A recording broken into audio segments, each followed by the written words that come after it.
राधे राधे प्रिय भक्तों, बोलो सियापति श्री रामचंद्र की जय। आप सभी को भक्तजनों को विजयदशमी के पर्व की बहुत बहुत शुभकामनाएं। आज इस अवसर पर सुनिए विजयदशमी के दिन सुनी जाने वाली ये कुछ प्रमुख कथाएं। कथा के अनुसार कमेंट बॉक्स में जय श्री राम जरूर लिखिएगा। प्राचीन कथा के अनुसार भगवान श्री राम, माता सीता और भगवान लक्ष्मण जी वनवास को जा रहे थे। उसी समय भगवान श्री राम ने थोड़ी देर विश्राम का निश्चय किया। तब वहाँ पर विश्राम कर रहे थे भगवान, वहीं पास में एक बुढ़िया रहती थी। भगवान श्री राम, लक्ष्मण जी और माता सीता जी उस बुढ़िया के घर गए। उस बुढ़िया के सूत काट रही थी। बुढ़िया ने श्री राम जी को और लक्ष्मण जी को और माता सीता जी को आदरपूर्वक स्वागत किया और उन्हें स्नान ध्यान करवाया। भोजन करवाने के लिए कहा तो भगवान श्री रामचंद्र कहने लगे कि माता, मेरा हंस भी तो बहुत भूखा है, इसके लिए पहले मोती ला दो, बाद में मैं भोजन करूंगा। यह सुनकर बुढ़िया तो बहुत परेशान हो गई, लेकिन बुढ़िया अपने घर आए हुए मेहमान का निरादर नहीं करना चाहती थी। वह वजह से इस दौड़ते दौड़ते अपने नगर के राजा के पास गई और उसके उधार में मोती देने को कहा। बुढ़िया की हैसियत नहीं थी कि वो मोती ले सके, राजा को मोती लौटा सके, लेकिन फिर भी बुढ़िया पर तरस खाकर राजा ने उसे मोती दे दिया। बुढ़िया बड़ी खुश हुई और दौड़ते हुए घर पहुंची और उस मोती को लाकर उसने भगवान श्री रामचंद्र को दिया, हंस को खिला दिया। हंस को खाना खिलाने के बाद बुढ़िया ने भगवान श्री रामचंद्र जी को भोजन कराया। भोजन कराने के बाद भगवान श्री रामचंद्र चाहते उसमें बुढ़िया के आंगन में एक मोती का पेड़ लगाएं। जब पेड़ बड़ा हो गया तो उसमें बहुत सारे मोती लगने लगे, लेकिन बुढ़िया को तो इस मोती के बारे में कुछ भी नहीं पता था। और जब उधर पेड़ से मोती गिरते तो उनकी पड़ोसन आकर उन्हें उठा ले जाती थी। एक दिन की बात है कि बुढ़िया उस पेड़ के नीचे बैठकर सूत काट रही थी, तभी पेड़ से एक मोती गिरा। बुढ़िया ने तुरंत वो मोती उठा लिया और उसे राजा के पास ले गई। बुढ़िया के पास इतने सारे मोती देखकर राजा को हैरानी हुई। राजा ने बुढ़िया से पूछा कि तुम्हारे पास इतने मोती कहाँ से आए? तब बुढ़िया ने राजा को बताया कि उसके आंगन में एक मोती का पेड़ है। यह सुनकर राजा ने तुरंत उस पेड़ को अपने आंगन में लगवा दिया। लेकिन भगवान श्री राम की कृपा से राजा के आंगन में लगे हुए मोती के पेड़ में मोती के बजाय अब कांटे लगने लगे और एक दिन उसी पेड़ का एक कांटा रानी के पैर में चुभ गया। रानी के पैर में कांटा चुभने के बाद उन्हें बहुत पीड़ा हुई। वह चिल्लाते चिल्लाते राजा के पास गई। यह देखकर राजा ने उस पेड़ को फिर से बुढ़िया के आंगन में लगवा दिया। भगवान श्री राम की कृपा से पेड़ में फिर से मोती लगने लगे।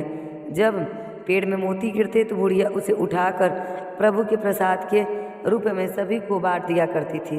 श्री वाल्मीकि रामायण में बताया गया है कि रावण पुलिंग मुनि आश्रम विश्रवा और राक्षसी के किसी का पुत्र था। रावण के जन्म की कहानी आरंभ होती है समुद्र मंथन से निकले अमृत को पीकर जब देवतागण राक्षस गणों से अधिक शक्तिशाली हो गए और हर युद्ध में उन्हें पराजित करने लगे तो राक्षसों को चिंता होने लगी। इस तरह तो उनके सचमुच कुल का नाश हो जाएगा और राक्षसों के साम्राज्य का अंत हो जाएगा। तब सर्वस्मृति से राक्षसों के बीच में इस बात पर सहमति बनी कि राक्षसों की पुत्री ऐसे शक्तिशाली पुरुष को जन्म दे जो ब्राह्मण भी हो और राक्षसों के कहने पर देवताओं के साथ युद्ध करें हार सकें। मन में यह विचार के लिए राक्षस राज सुमाली अपनी पुत्री कैकसी के पास पहुंचा और उनसे कहा कि पुत्री, अब तुम विवाह योग्य हो चुकी हो और मेरे भय के कारण कोई सुयोग्य तुम्हारा वर मांगने मेरे पास नहीं आता। इसीलिए मैं चाहता हूँ कि तुम राक्षस वंश के कल्याण के लिए महापराक्रमी ऋषि विश्रवा से विवाह करो और एक तपस्वी, तेजस्वी और पराक्रमी बालक को जन्म दो। कैकसी ने अपने कर्तव्य का पालन किया। अपने पिता से आज्ञा लेकर वह ऋषि विश्रवा से मिलने के लिए पाताल लोक से पृथ्वी लोक को निकल पड़ी। पृथ्वी लोक तक पहुँचते पहुँचते कैकसी को काफ़ी समय लगा और इसी कारण वह शाम को जब दोनों वक्त मिले ऋषि विश्रवा के आश्रम में पर पहुंची। यहाँ आकर कैकसी ने ऋषि विश्रवा को चरण में स्पर्श किया और फिर अपने मन में इच्छा उन्हें बताई।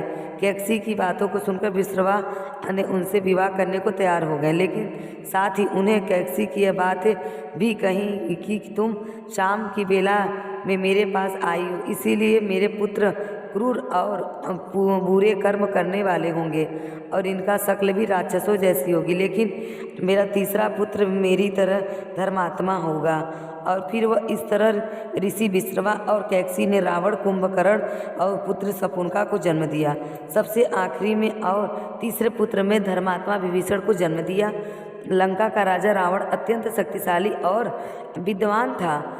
उसे शिव शक्ति वेदों का ज्ञात था और महान योद्धा भी माना जाता था, लेकिन वह अत्यधिक अहंकारी और दुराचारी हो गया था। उसकी बहन शकुनिका का अपमान श्री रामचंद्र और लक्ष्मण जी ने किया था। इसके बाद बदला लेने के उद्देश्य से रावण ने छलपूर्वक भगवान श्री राम की पत्नी सीता जी का हरण कर लिया और उन्हें लंका ले गया। सीता जी के रावण ने अपनी महल के बगीचे अशोक वाटिका में रखा, जहां वह उन्हें बार बार अपनी पत्नी बनने के लिए कहता था, लेकिन सीता जी ने इस प्रस्ताव को ठुकरा दिया और केवल श्री राम की प्रतीक्षा की। उधर जब श्री राम जी को सीता जी के अपहरण का पता चला तो वह उन्हें ढूंढने के लिए निकल पड़े। रास्ते में उन्हें हनुमान जी और सुग्रीव जी जैसे मित्र मिले। उनकी सहायता से श्री राम ने वानर सेना का निर्माण किया। हनुमान जी ने लंका जाकर सीता जी का पता लगाया और फिर राम और उनकी वानर सेना समुद्र पार करके लंका की ओर बढ़ी। समुद्र पर राम सेतु का निर्माण कर श्री रामचंद्र और वानर सेना लंका पहुंची। वहां रावण से युद्ध आरंभ हुआ। लंका पहुंचने के बाद राम और रावण की सेना के बीच भयंकर युद्ध हुआ। इस युद्ध में रावण की ओर से उसके शक्तिशाली भाई कुंभकर्ण पुत्र मेघनाथ लंका के अनन्य योद्धा लड़े, जबकि श्री राम की ओर से हनुमान, लक्ष्मण और सुग्रीव, अंगद और वानर सेना भी। युद्ध में राम के भाई लक्ष्मण जी गंभीर रूप से घायल हो गए, लेकिन हनुमान जी की संजीवन बूटी लेकर उन्हें बचा लाए। कुंभकर्ण जो अत्यंत शक्तिशाली राक्षस था, उसे रावण ने जगाकर युद्ध में भेजा। वह अपनी विशाल काया से युद्ध के मैदान में आतंक मचाने लगा, लेकिन आखिरकार वह श्री राम के हाथों मारा गया। इसके बाद रावण का पुत्र मेघनाथ, जो अत्यधिक मायावी था और देवताओं को भी हराने वाला सामर्थ्य रखता था, वह युद्ध में उतरा। मेघनाथ ने अपनी मायावी शक्ति से लक्ष्मण को गंभीर रूप से घायल किया, लेकिन लक्ष्मण अनंत उसकी छल पूर्व चालों को विफल कर उसे मार गिराते हैं।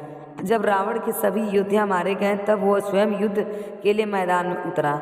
रावण के पास अद्वितीय शक्तियाँ थी। उसके 10 सिर और 20 भुजाएं उसे अजय बनाते थे। श्री राम और रावण के बीच भयंकर युद्ध आरंभ हुआ। रावण बार बार अपनी शक्तियों का प्रयोग करता था, लेकिन भगवान राम उसके हर प्रहार को विफल कर देते थे। रावण के पास अमृत का वरदान था, उसके कारण उसे मारा पाना आसान था। तब रावण का छोटा भाई विभीषण, जो धर्म के मार्ग पर चलते थे, उन्होंने श्री राम की सहायता की। विभीषण ने भी राम को बताया कि रावण को केवल उसकी नाभि में स्थित अमृत कुंड है नष्ट करके ही मारा जा सकता है अमृत को। यह सुनकर भगवान श्री राम ने अपनी अमोघ शक्ति ब्रह्मास्त्र प्रयोग किया और रावण की नाभि पर प्रहार किया, जिससे उसका अमृत कुंड नष्ट हो गया और इस प्रकार रावण मृत्यु को प्राप्त हुआ। रावण के मरते ही युद्ध समाप्त हो गया और लंका पर श्री राम की विजय हुई। तब राम ने रावण का विधिवत अंतिम संस्कार करवा, जिससे संदेश दिया कि बुराइयों पर जीत के बाद भी पराजित का सम्मान करना चाहिए। इसके बाद श्री राम ने सीता जी को बंद मुक्त कराया और फिर विभीषण को लंका का राजा बनाया।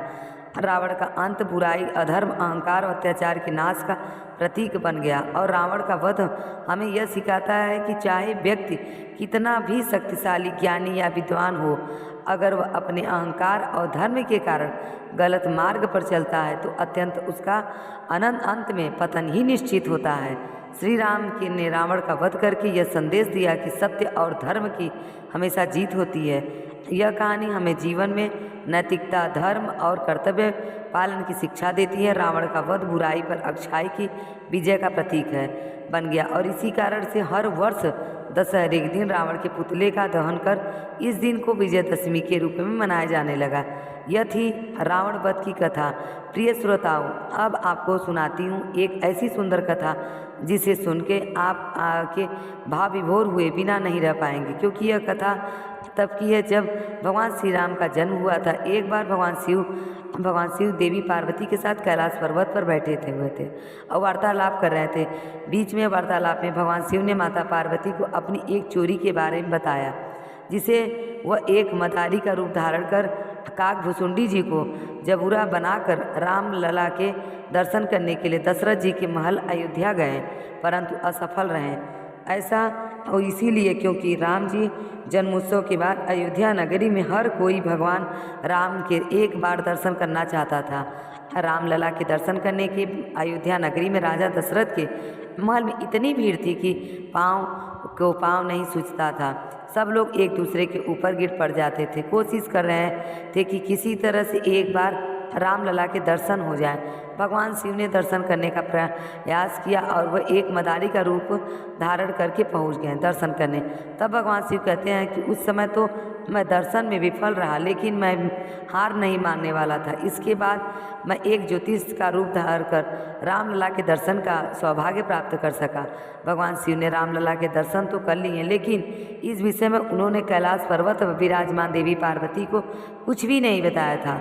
वे उन्हें बिना बताए चुपके से राम जी के दर्शन करने पहुंच गए थे। इसी बीच में भगवान शिव देवी पार्वती से बता रहे थे कि एक बार की बात है, भगवान शिव ने और माता पार्वती कैलाश पर्वत पर बैठे हरि नाम संकीर्तन कर रहे थे। उसी समय भगवान शिव ने माता पार्वती से कहा, देवी आज मैं आपको अपनी एक चोरी के बारे में बताना चाहता हूँ। यह सुनकर पार्वती जी बड़ा अजीब लगा और वह फिर बोली कि अपनी चोरी की, परंतु प्रभु आपको चोरी करने की क्या आवश्यकता पड़ गई? आपको तो कुछ करने की आवश्यकता ही नहीं है, वो आप अपने आप ही कर ले सकते हैं। यह सुनकर भगवान शिव मुस्कुराए और बोले, मैंने चोरी की, लेकिन यह बात आज तक किसी को नहीं पता कि जब भगवान रामलला रूप में अयोध्या जब बाल रूप में आए थे तभी मैं गया था उनका दर्शन करने, और हम और काकभुसुंडी जी मनुष्य का शरीर बनाकर उनके दर्शन करने के लिए गए थे। भगवान शिव ने मदारी का वेश बनाया और काकभुसुंडी जी ने बन गए जमुरे। दोनों अपना खेल दिखाते हुए राजा दशरथ जी के महल पहुँचे। उस समय रामलला पालने में बड़े आनंद के साथ सो रहे थे। शिव जी के डमरू की आवाज़ सुनकर उनकी निद्रा टूट गई और वह शिव जी की समस्त लीलाओं को समझ गए।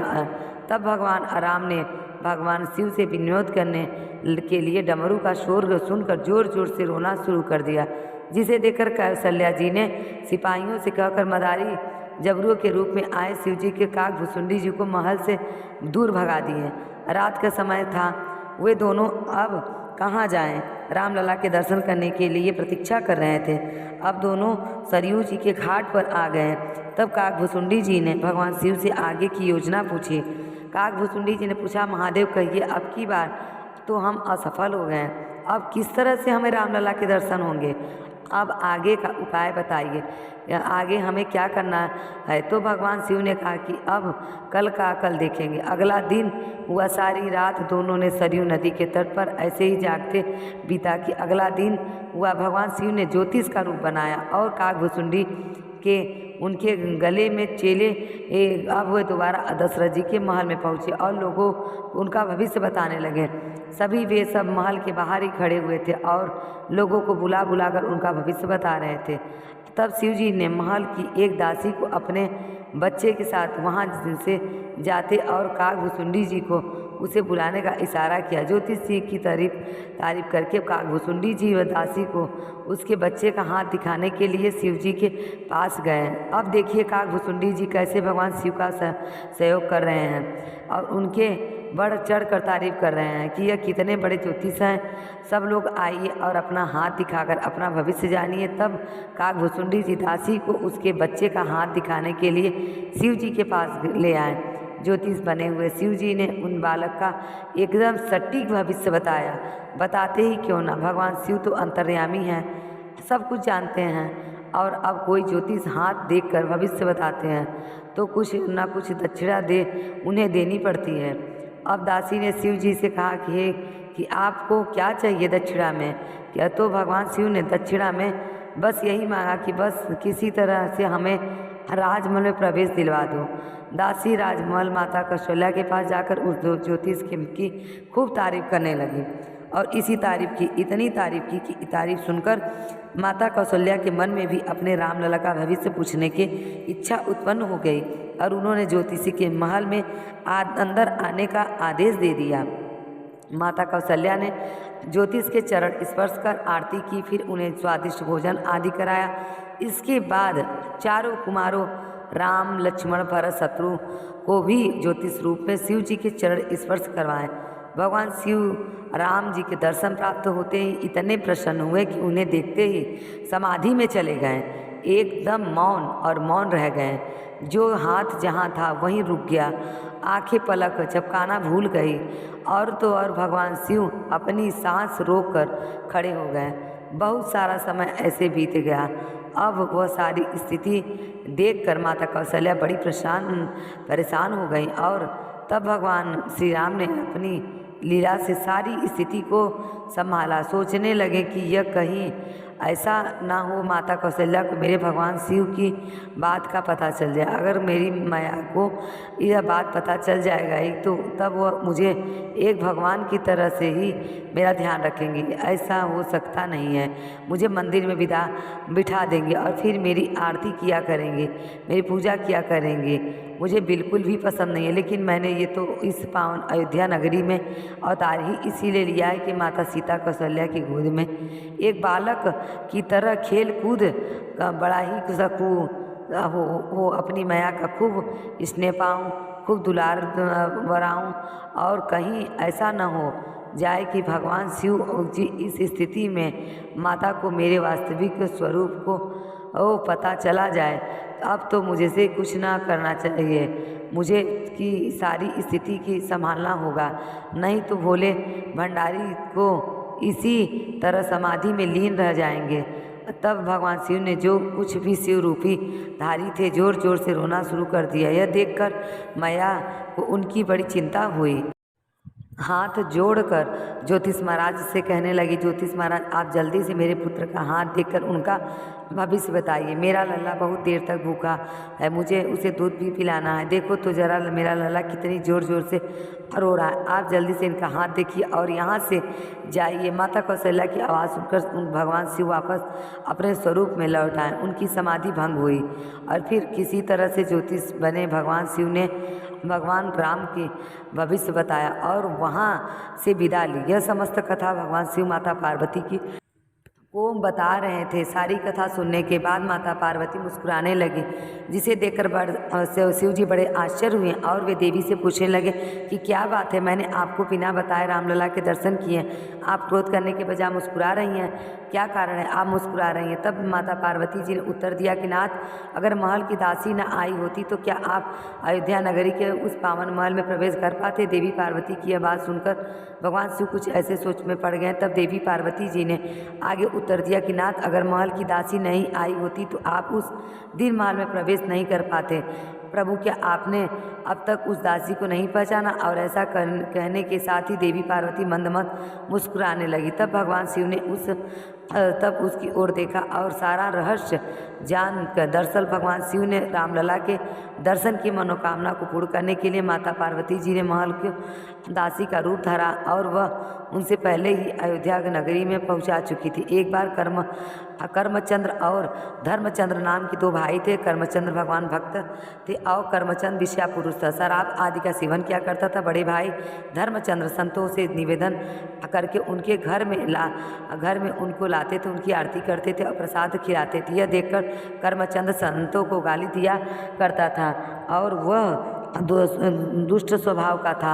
अब बड़े भाई ने सोचा कि इस दुष्ट का कैसे कल्याण होगा, क्योंकि संतों को गालियाँ देने से तो दुर्गति पक्की है। फिर एक बार अयोध्या के संत की मंडली उनके वहाँ से निकली। कर्मचंद्र जी ने सुना तो वो सम्मान सहित उसको अपने यहाँ बुलाया और फिर उनकी आरती उतारी और प्रसाद ग्रहण करा। इतने में ही शराब पीकर कर्मचंद्र वहाँ आए और सबको गालियाँ देने लगे। उनका कमरा ऊपर था, वह सबको गालियाँ लेते हुए अपने कमरे में चला गया। संतों के ने कर्मचंद्र जी से कहा कि आप तो हमें आदर पूर्वक लाए थे, क्यों, लेकिन यह कौन है? कर्मचंद्र जी, धर्मचंद्र जी बताएं कि तो कर्मचंद्र हैं। महाराज जी क्षमा करें, यह मेरा छोटा भाई है, गलत संगति के कारण इसकी ऐसी दुर्दशा हो गई है। उन्होंने पूछा कि महाराज क्या इसका कल्याण हो सकेगा? संतों ने कहा हाँ हाँ, क्यों नहीं, पक्का हो जाएगा, आप चिंता मत करो। उनमें से एक संत हष्ट पुष्ट है। जब वे ऊपर कर्मचंद्र के ऊपर में गए, बाहर से दरवाज़ा खटखटाया तो कर्मचंद्र ने दरवाज़ा से में खोला। संत भगवान समझ गए कि यहाँ विनय से बात नहीं चलेगी, तो उन्होंने पहले ही कर्मचंद्र से नीचे की गिराया और फिर उनसे छाती पर चढ़कर बैठ गए। फिर संतों ने कहा कि राम बोले। कर्मचंद्र ने कहा अब नहीं बोलूँगा। संत ने कहा अगर राम नहीं बोला तो मैं तुम्हारा गला दबा दूंगा, यहाँ कोई तुम्हें बचा नहीं पाएगा। वो राम बोले। काफ़ी देर तक विचार करने के बाद कर्मचंद्र ने सोचा कि अब बेचने का कोई और उपाय नहीं है, तो बेचने के लिए उसने कहा कि राम राम सुनते हैं संत महाराज कि जी उनके ऊपर से हट जाएं और बोलें बेटा इस नाम से कीमत बड़ी मत लेना, इसे बेचना मत। और कुछ ही दिनों में सारे कर्मों का फल कर्मचंद्र को मिला। जो कुछ भी आज तक उसने किया था उस सब कर्म के कारण उसे जानने वाले रोग अवदुआ और उसकी मृत्यु हो गई। अब कर्मचंद्र यमराज जी के दरबार में पहुंचा। यमराज जी ने जबकि उसका लेखा जोखा देखा तो उसके खाते में जो केवल पाप ही है आप लिखिए। बस 2 बार उसने किसी संत की कृपा से रामलला बोला था। भगवान राम ने यमराज ने कहा कि रामलला जी राम नाम जपना एकमात्र पुण्य है। तुम्हारा क्या लोगों, इस राम के बदले में कर्मचंद्र को संत महाराज की संगति के कारण उनकी बात याद आ रही, जिन्होंने कहा था कि बेटा इस राम नाम से के फल को बेचना नहीं। कर्मचंद्र ने पूछा कि पहले तो हमें कीमत बताई। इस 2 बार राम राम का जपने की अब यमराज जी ने फंस गए।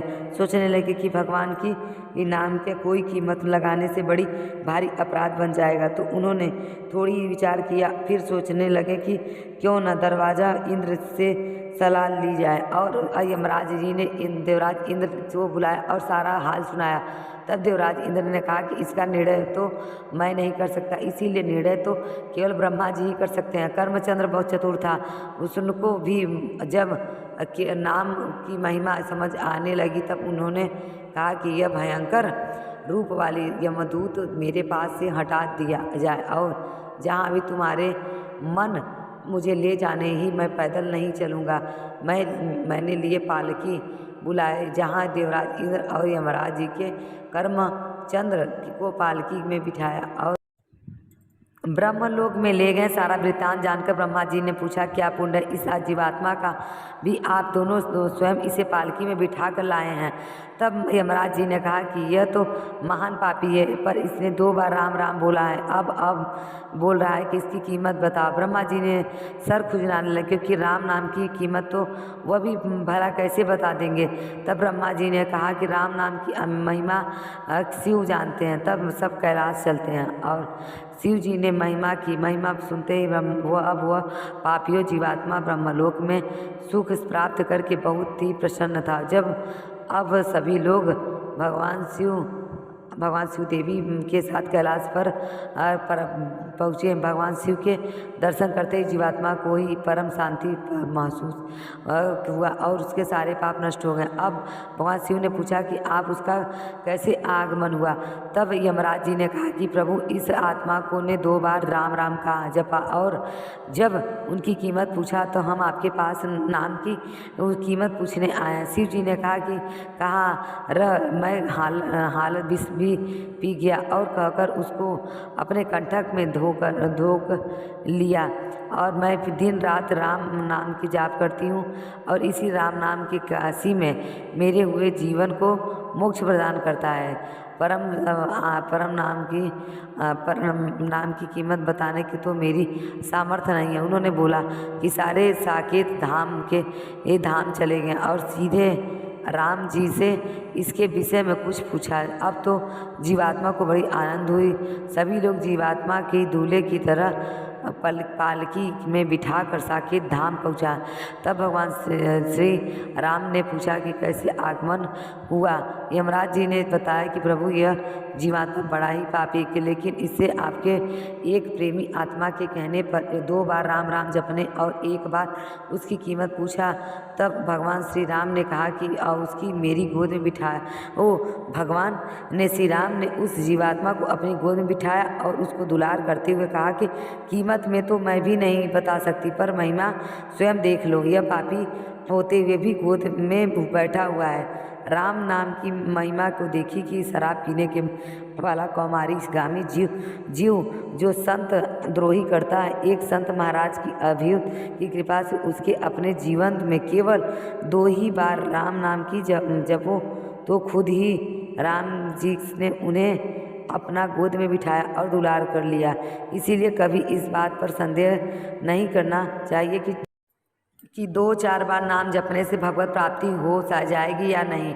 एक ही नाम काफ़ी है भगवान प्राप्ति करने के लिए। अगर नाम जप के साथ कोई अपराध ना बने तो प्रभु के नाम से रस आ जाएगा, उसका स्वाद लेकर प्रभु को अपने अधीन कर सकते हैं। नाम जाप से उस सबको प्रभु की लीलाओं में प्रवेश करने की, उनके श्री अंग की सेवा करने का सौभाग्य प्राप्त हो जाता है। प्रिय श्रोताओं, अब सभी मिलकर श्री राम रक्षा स्रोत का हिंदी पाठ सुनेंगे। राम रक्षा स्रोत ऋषि कौशिक के द्वारा रचित एक ऐसी रचना है जिसमें राम की इस भक्ति के साथ ही भक्तों की पूर्ण रूप से रक्षा करने वाले की कामना की गई है। इसीलिए इस स्रोत का पाठ सभी प्रकार से बाधाओं को और शत्रुओं की रक्षा के लिए किया जाता है। इस स्रोत का पाठ 9 ग्रहों के एक रूप मुक्रू भाव से राक्षसों के लिए भी किया जाता है और प्रतिदिन ही करना चाहिए, लेकिन गुरुवार, एकादशी और विजयदशमी के दिन इस पाठ को करने से विशेष लाभ प्राप्त होता है। श्री राम रक्षा स्रोत के पाठ से मनुष्य भयमुक्त होता है, उच्चारण से मनुष्य की वाणी शुद्ध होती है। श्री राम रक्षा स्रोत के पाठ से बच्चों को लगी बुरी नज़र भी उतर जाती है। वास्तु में होने वाली नकारात्मक ऊर्जा और वास्तु के सभी दोष दूर हो जाते हैं। तो आइए हम सभी मिलकर श्री राम रक्षा स्रोत का पाठ हिंदी अनुवाद करें। इस श्री राम रक्षा स्रोत मंत्र के रचयिता बुद्धि कौशिक ऋषि हैं, माता सीता और श्री रामचंद्र जी देवता हैं।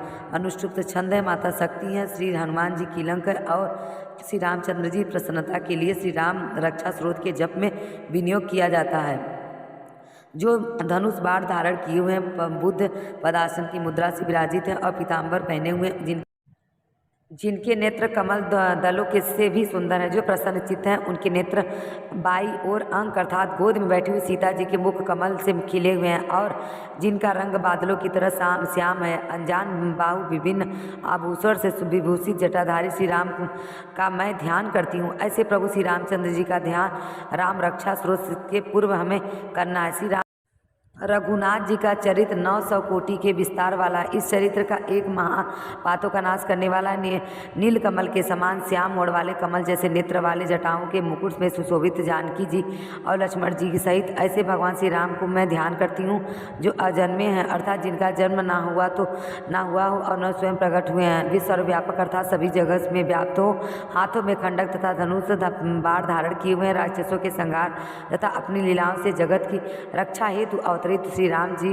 का मैं ध्यान करती हूँ। मैं सभी कामनाओं की पूर्ति वाले और समस्त पापों का नाश करने वाले श्री राम रक्षा स्रोत का पाठ करता हूँ। हे राघव मेरे सिर की रक्षा करो, हे दशरथ पुत्र मेरे ललाट की रक्षा करो, हे कौशल्या पुत्र मेरे श्री राम मेरे नेत्रों की रक्षा करो, हे विश्वामित्र के प्रिय राघव मेरे कानों की रक्षा करो, यज्ञ रक्षक श्री राम मेरे प्राण अर्थात नाक की रक्षा करो, हे सुमित्रा के वत्स रघुपति मेरे मुख की रक्षा करो, सर्व विद्या को धारण करने वाले श्री राम जीवा के अर्थात वाणी की रक्षा करो। भरत ने जिन्हें वरदान किया है ऐसी भी श्री राम मेरे कंठ की रक्षा करें। दिव्य सहस्त्र जिनके कंधों पर हैं, अब जैसे रघुपति श्री राम मेरे कंधों की रक्षा करें और जिनके महादेव का धनुष तोड़ा ऐसे भगवान श्री राम मेरी पूजा स्वीकार की रक्षा करें। सीता पति श्री रामचंद्र मेरे हाथों की रक्षा करें। जगनी ऋषि के पुत्र परशुराम जी को जीतने वाले श्री राम मेरे हृदय की रक्षा करें।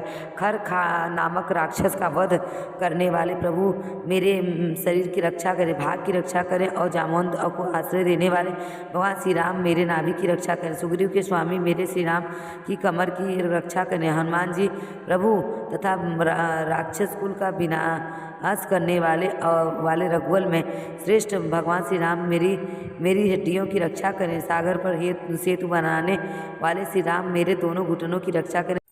दशानन रावण का वध करने वाले भगवान श्री राम मेरे दोनों जंघाओं की रक्षा करें। विभीषण को ऐश्वर्य और लंका का राज प्रदान करने वाले श्री राम मेरे संपूर्ण शरीर की रक्षा करें। शुभ कार्य वाले राम मेरे कानों की रक्षा प्रदान करें। राम मेरे संपूर्ण शरीर की रक्षा करें। शुभ कार्य करने वाले जो भक्त रक्षा करें। साथ ही राम के बल से संयुक्त होकर इस स्रोत का पाठ करता है वह दीर्घायु सुखी पुत्रवान विजयी और विनयशील हो जाता है। जो पाताल पृथ्वी और आकाश में विचरने वाले तथा वेद घूमने वाले भी श्री राम नाम से सुरक्षित मनुष्य को देख भी नहीं पाते। श्री राम ने रामभद्र तथा श्री रामचंद्र जी आदि नामों का स्मरण करने वाले श्री राम का भक्त पापों से लिप्त नहीं होता। इतना ही नहीं वह अवश्य भोग को मोक्ष दोनों को प्राप्त करता है। जो इस संसार में विजय करने के वाले मंत्र श्री राम से सुरक्षित इस स्रोत का पाठ कर यानी याद कर लेता है उन्हें संपूर्ण सिद्धियां प्राप्त हो जाती हैं। जो मनुष्य ब्रज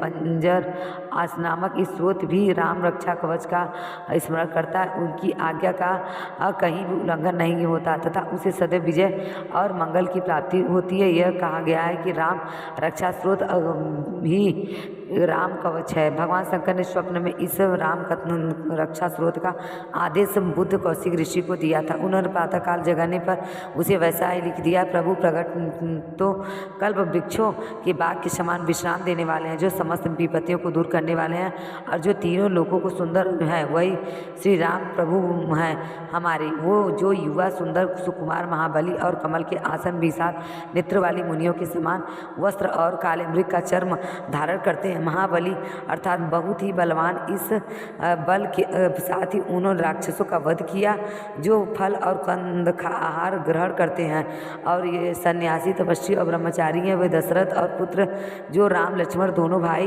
की रक्षा करें। ऐसे महाबली रघु श्रेष्ठ समस्त प्राणियों के शरणदाता सभी धनुधारियों में श्रेष्ठ राक्षस कुल का विनाश करने वाले श्री राम की हमारी रक्षा करें। धनुष संग्राम किए हुए बाण का स्पर्श करते हुए बाणों की रक्षा करें। श्री राम किए हुए श्री राम और लक्ष्मण जी के लिए मौर्य में आगे चलें, हमेशा तत्पर रहें। और इसके उत्पत्ति के बारे में कहा जाता है कि भगवान स्वयं महादेव ने इससे पहले 8 बार पाठ किया था। भगवान शंकर ने बुद्ध कौशिक के नामक ऋषि के स्वप्न में आकर यह स्रोत सुनाया, जिसके बाद ऋषि ने प्रातःकाल उठकर उनसे लिख दिया था। श्री राम रक्षा स्रोत के पाठ से मंगल का प्रभाव समाप्त हो जाता है और इस स्रोत के पाठ से प्रभु श्री राम के साथ के पवन पुत्र हनुमान जी प्रसन्न हो जाते हैं। श्री राम रक्षा स्रोत का पाठ संपूर्ण हुआ। सभी प्रेम से बोले सियापति श्री रामचंद्र की जय, पवन पुत्र हनुमान की जय। जय जय श्री राम। अगर ये कहानी आपको अच्छी लगी हो तो प्लीज़ मेरे चैनल को सब्सक्राइब करें और कमेंट में जय श्री राम लिखना ना भूलें। राधे राधे।